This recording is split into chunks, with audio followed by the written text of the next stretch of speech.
લાગે છે કેશુ બાપાના આશીર્વાદ ગોપાલ ઇટાલિયાને મળશે? 100% મળશે. પ્રતિમા લગાવવાથી વોટર બદલાઈ જશે?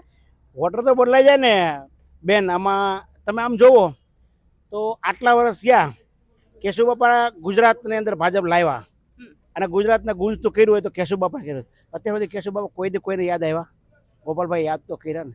એ વાતનો અમને હોતે ગૌરવ છે. પણ હું પટેલનો દીકરો છું, પણ એ વાતનો મને હોતે ગૌરવ છે કે ચૂંટણી ટાણે કેશુ બાપાને યાદ કર્યા, પ્રતિમા બાપાને મૂકી, બાપાના આશીર્વાદ લીધા. 100% આશીર્વાદ પડશે. અચ્છા, તમને લાગે છે ફળશે? તમે નહીં જોયું આજનો માહોલ? ન જોયો તમે? મેં તો જોયો છે માહોલ, પણ સવાલ એ છે કે ખરેખર વિસાવદરની જનતાને સામાન, કારણ કે બધી જ મોટાભાગના જે વોટર્સ છે એ ખેડૂત છે, તો ખેડૂત માટે કેશુ બાપાએ જેટલું કર્યું હતું, ભારતીય જનતા પાર્ટીમાંથી કેશુ બાપા આવે છે અને ગોપાલભાઈએ હાઈજેક કર્યા. ગોપાલભાઈ હાઈજેક કર્યા છે એનો મિનિંગ એ થાય છે કે ગોપાલભાઈ જેમ કેશુ બાપાના હૃદયમાં ગોપાલભાઈ છે, એમ બાપા બધાના હૃદયમાં છે મેડમ. બધાના હૃદયમાં છે.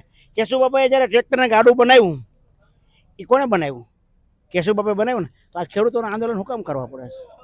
શું કામ કરવા પડે? આ ખેડૂત દુઃખી છે અને એ વાતનો અમને ગૌરવ છે કે ગોપાલભાઈ ઇટાલિયાએ કેશુ દાદાને યાદ કર્યા ને, એ અમને બહુ ગૌરવની વાત છે.